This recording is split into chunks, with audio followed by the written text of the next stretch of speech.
Hello everyone, welcome to the Silver Sailfish Derby Rules Review video. Hey, this video is a great way to keep everybody on the same page. It's just a summary of the rules. A complete list of all of the rules is in the Derby magazine and on the Fishing Club website. It's your responsibility to know the rules, so please share this video with other members of your team. The last thing we want is to have an angler or a whole team disappointed because they were unfamiliar with the rules. All right, let's dive right into it. There are no professional anglers in the Silver Sailfish Derby. Hey, we recognize that professional is defined a lot of different ways in a lot of different tournaments. Here's how we define it. If you've been paid an agreement up front that you're going to get paid to go fish, work in the pit, captain the boat, be an angler in the last 12 months, then you're considered a professional in the Silver Sailfish Derby. Sometimes we get questions from anglers, hey, I deliver yachts for a living. Does that make me a professional? The answer is no. The distinction here is if you get paid to go fishing, then you're considered a professional. Derby boats are required to visually check out each morning before fishing, beginning at 6:30 a.m. Our checkout boat will be located inside the inlet with all kinds of flags and banners flying, so they should be easy to see. When you slide by the checkout boat, be sure to show them your boat number. They will audibly verify you on VHF 79 as you go out the chute. Now, if for some reason you're unable to check out before 8 a.m., be sure to check out with us at Sailfish Marina before heading offshore.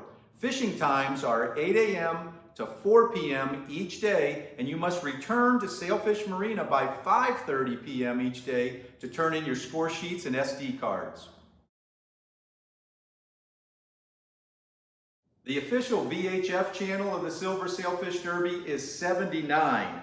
If for some reason that channel gets jammed up, 80 is our backup. Now on the back of your boat number are cell numbers for the radio committee. If for some reason you're out of VHF radio range, be sure you have these numbers plugged into your phone. That way you're already ready to go to call in a sailfish release. Our northern boundary is the St. Lucie Power Plant. The southern boundary is Boca Raton Inlet. You are not allowed to drift across these lines, even if you're fighting a fish. So it's really important to take current and wind drift into consideration. The Silver Sailfish Derby is a 20-pound test tournament. Now, IGFA allows any type of backing, any material, could be braid or heavy or mono, as long as you have at least 5 meters, that's 16.5 feet, of 20-pound test top shot. As far as double line and leader goes, you're allowed up to 5 feet of double line and up to 15 feet of any leader material that you like. That's a combined length of 20 feet overall. Only non-stainless steel, non-offset circle hooks are allowed when fishing for sailfish with natural baits, whether they be live or dead. Now, Eagle Claw has been a Derby sponsor for many years. You actually have some Eagle Claw hooks in your Derby boat cooler, but you're allowed to use any brand non-offset circle hook you wish. Again, the important part here is that they're not stainless steel and they're non-offset circle hooks. One of the rules in the Silver Sailfish Derby that levels the playing field for all teams is that everybody is limited to fishing just 4 lines. Now, we get some questions about this sometimes. For example, if a fish is tailing down sea, are we allowed to pitch a bait to that fish? The answer is yes, but you've got to sacrifice one of the other 4 lines that's out. And if it's in a kite clip, that means popping it out and reeling it all the way back to the boat before somebody makes the cast to that tailing fish. Another question we get is, can we catch bait while we're fishing? The answer to that question is yes. But again, you have to sacrifice one of your 4 lines to do it. And you're not allowed to catch any eligible species on your multi-hook bait rig. Another question we often get is, are we allowed to set our kites prior to lines in the water? The answer to that question is yes. You can even go so far as to set your fishing lines in the kite clips and have your baits all ready to go as long as the baits stay in the boat until the 8 a.m. start of fishing. You're allowed to use any type of live bait, dead bait, or even artificial bait when fishing for sailfish in the Derby.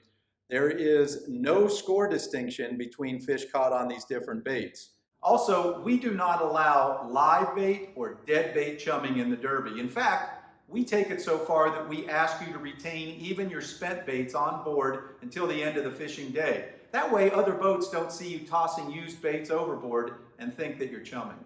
Speaking of bait, we do not allow the use of any natural bait, dredges, or teasers in the Derby. Now you are allowed to use artificial ones like strip mylar teasers, maybe squid chains or other lures. Just no natural baits on these rigs. Anybody on board can set the kites, adjust the lines, move rods around in the cockpit, but once a sailfish gets in the spread, it's time for the angler to take over. There is no hooking and handing in the Silver Sailfish Derby. Whoever hooks the fish, fights the fish. Speaking of fighting fish, one exception to IGFA rules that we allow is fighting multiple fish from the covering board or a rod holder. We allow this because we have individual angler awards, and we like to see those anglers catch as many fish as they can. This is a leader touch tournament. Tipping the leader or cork does not count. So for your sailfish to be considered an official release, the leader has to be physically touched by a member of your team. Once the leader, not the double line, is touched, that fish is caught. If possible, try to cut the line as close to the fish's mouth as you can. We know that's not always possible, but please try. If a fish is wrapped up, only physically touching the fish or leader constitutes a release. No one other than the angler should ever touch the main line. A couple other things to address here. Once the leader touch has been made, that is considered a released fish, even if it takes another run away from the boat. A different person can handle the rod at that point if needed. However, you still have to disconnect from the fish before you can deploy another bait. Also, in case you haven't heard, we have been experiencing a serious shark depredation problem. So to be clear on this, if a fish is bit or mutilated prior to a successful release, that fish will not count. Of course, we all hope we don't see a lot of that. Now it's time to check in with the official voice of the Silver Sailfish Derby, Pete Schultz at Fishing Headquarters up in Jupiter, where our tournament radio committee is based. Good morning, everyone. Welcome to the West Palm Beach Fishing Club's 83rd Annual Silver Sailfish Derby. It is officially 8 o'clock. Lines in. Everyone lines in. Good luck today. So it's really important that the first thing we hear is either the boat name or the boat number and then the angler. So a lot of times the best thing to do is call in and say, boat 27, one fish for Dave right now. On the back of your sheet, on your boat number, it tells you exactly what the phone numbers are to get a hold of us, right? So if you can't get a hold of us through the radio, we don't hear you, then you can call us on the cell phone to make sure that we heard about your fish. You know, tag, no tag, it's great to know. Like we put it right here on the sheet. If someone calls in and they've tagged a fish, we put down that it was tagged. And sometimes you don't know that it's tagged until you try to get the tag after you already caught the fish, right? It could be 5 minutes before you get the tag in. You can put it on your sheet and then you can call us later and let us know that it's been tagged. If you have a double header on, just call in the one fish that you caught. That's really the most important thing. And then if I acknowledge you, that means that I got it, okay? Because sometimes it gets really hectic on the radio. I'll call you back and say, hey, boat 17, you're one fish for Dave. Here's your time. You know, so I'll get back to you when I can because sometimes it gets really busy. But just call in with your name and your number, or the angler name and the boat number is the most important thing. The time that I give you is the official time. You have to make sure that you communicate with the radio crew as to when you release the fish because our time could be a tiebreaker. So make sure that you get a hold of us and use our time. On the radio, it's really nice, but sometimes it gets kind of crazy. You have to use the cell phone. Sailfish releases are confirmed via video confirmation in the Silver Sailfish Derby. Here's how that requirement reads in the tournament rules.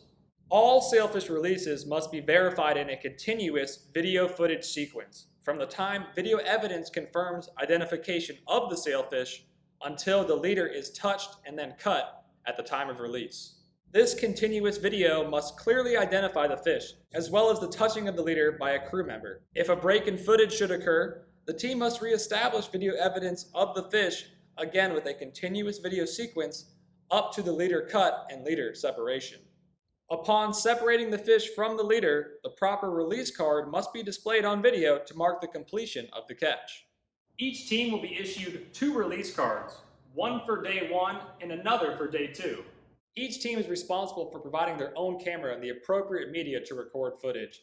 SD cards are the only acceptable format, and of course micro SD, which you'll find in a standard GoPro. We'll collect those SD cards along with your score sheets. In your captain's buckets, you'll find these little Ziploc bags. These are a great way to keep your SD cards safe and organized at the end of the day. So, simply put, number 1, clearly identify a sailfish. 2, make that release official by grabbing the leader. And 3, show us that release card to let us know the fish has been separated from the leader. And lastly, here's just some of my best video practices. Communicate with us. It really helps to verbally announce who the angler is fighting the fish, and it's even more helpful to announce what number fish that is for your day of fishing. Next up here, film the fish, not the angler. Keep that camera pointed at the end of the line, not at the angler in the cockpit. You want to catch that fish jumping and clearly identify that sailfish. Hey, and lastly, come prepared. Don't go offshore with just one camera and a half-charged battery. Bring sufficient SD cards. It's just one more preparation in tournament fishing. Thanks, Buzz. Now let's talk about how to fill out and turn in your daily score sheets. Tournament score sheets are located in your Derby boat cooler. A pro tip here is to pre-fill out the angler information on the score sheet before heading offshore. These are the sheets, along with your SD cards, that you turn in at the end of each fishing day. Prior to turning in your score sheet at the end of the day, double check and make sure you have indicated the proper number of overall sailfish releases and the number of sailfish that you tagged during that fishing day. Hey, it really helps us if you fly the Silver Sailfish Derby Burgee as well. That way our volunteers can identify you as a tournament boat when we try to get your score sheets and SD cards. If you have an eligible fish for our Meatfish category, you'll need to bring it to the tournament scale. There are 5 species in this category: kingfish, dolphin, wahoo, tuna, and cobia. The heaviest of those 5 will win an award each day. And remember, not all teams are in the Meatfish Calcutta, so sometimes it pays to weigh even the smallest of fish. One of the most viewed pages on our club website each year is the Derby Live Scoring page. You can see an up-to-date fleet list on this page, and once the tournament begins, you can watch all the action unfold. Finally, we want to thank our tournament sponsors. These companies provide not only financial support to the tournament, but awards, tournament giveaways, and help us with a lot of logistics. It takes a team to pull this event off, and we are really glad these companies are on our team. Thank you for fishing the world's oldest sailfish tournament and for helping us continue this wonderful offshore tradition. Good luck.